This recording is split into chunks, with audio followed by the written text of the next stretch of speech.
किसान आंदोलन पर केंद्रीय कृषि राज्य मंत्री कैलाश चौधरी ने बड़ा बयान दिया। उन्होंने कहा, कांग्रेस और कम्युनिस्ट पार्टियों पर किसानों को भड़काने का उन्होंने इल्जाम लगाया है। केंद्रीय मंत्री कैलाश चौधरी ने 9 दिसंबर को बातचीत में बेहतर नतीजों की उम्मीद जताई है। आपको सुनाते हैं, हमारे संवाददाता आनंद प्रकाश पांडे ने उनसे बातचीत की है। सरकार और किसान संगठनों के बीच 5 दौर की बातचीत के बावजूद भी किसान जो है अभी भी दिल्ली के बॉर्डर पर डटे हुए हैं। उनका आंदोलन जारी है। बात करते हैं केंद्रीय कृषि राज्य मंत्री कैलाश चौधरी से।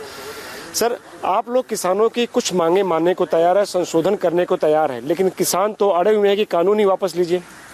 ऐसा है कि किसान स्वयं जब से भारत आज़ाद हुआ है तब से ये मांग करता आया है कि बिचौलियों से छुटकारा मिले हमें, और किसान को आज़ादी मिले कि वो मनचाहे स्थान पर मनचाहे व्यक्ति को वो अपनी फसल को बेचे।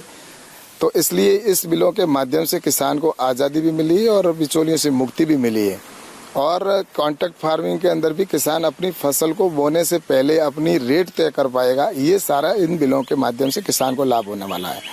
तो मैं सोचता हूँ कि इस बैठक के अंदर जो 5 दौर की हमारी मीटिंग हुई उसमें सौहार्दपूर्ण मीटिंग हुई है, और निश्चित रूप से आने वाले समय के अंदर इसके अंदर सामंजस्य से काम लेके और किसान इस बात को समझेंगे कि वास्तव में जो प्रधानमंत्री जी का निर्णय वो सही है। और अगर कोई उनको डाउट है तो और उसमें कुछ ऐड करवाना चाहते हैं तो उसके अंदर किसान ऐड भी जुड़वा भी सकता है, और अगर उनको कहीं डाउट है तो उसके ऊपर भारत सरकार विचार करके और उसमें संशोधन कर सकती है। लेकिन निश्चित रूप से मैं सोचता हूँ कि पहली बार किसानों के इतना अच्छा काम हुआ है। कांग्रेस सिर्फ भड़काने का काम कर रही है, कम्युनिस्ट है उनका काम यही है कि किसानों को किस तरह से भड़काएं। और उनके समय में, कांग्रेस के समय में जो बजट था वो भी मात्र 13 या 14 हज़ार करोड़ रुपए होता था, जो अब बढ़कर नरेंद्र मोदी जी की सरकार में 1,37,000 करोड़ कर दिया, यानी कि उनसे 10 गुना अधिक किया बजट। और 75,000 करोड़ रुपए तो किसान सम्मान निधि के तौर पर डायरेक्ट किसान को बेनिफिट के तौर पर उनके अकाउंट में डाले जा रहे हैं, जो 2-2 रुपए किस्त में। किसान तो कह रहा है कि ये कानून लाने के पहले किसानों से पूछा ही नहीं गया, और लिहाजा वो लगातार इस मांग पे अड़े हुए हैं। कल की बैठक में भी हो या बाकी जो बैठकें हुई हो, वो लगातार कह रहे हैं कि उनकी एक ही मांग है कि तीनों कानून ही वापस लिया जाए। ऐसा है कि बिल से पहले भी किसान संगठनों से चर्चा हुई और किसानों से बातचीत हुई, विभिन्न जगह पर जहाँ भी चर्चा करनी हुई निश्चित रूप से हुई। और किसान संगठनों की स्वयं की मांग थी कि किसान को आज़ादी मिले, किसान को बिचौलियों से मुक्ति मिले। तो यही तो काम किया है कांग्रेस है, वो सिर्फ इस समय भड़काने का प्रयास कर रही है। और यूपीए की जो सरकार है उन्होंने कभी किसान के हित की कोई योजना नहीं बनाई। आज नरेंद्र मोदी जी के नेतृत्व में किसानों के लिए योजना बन रही है, किसान को आत्मनिर्भर बनाने के प्रयास किए जा रहे हैं।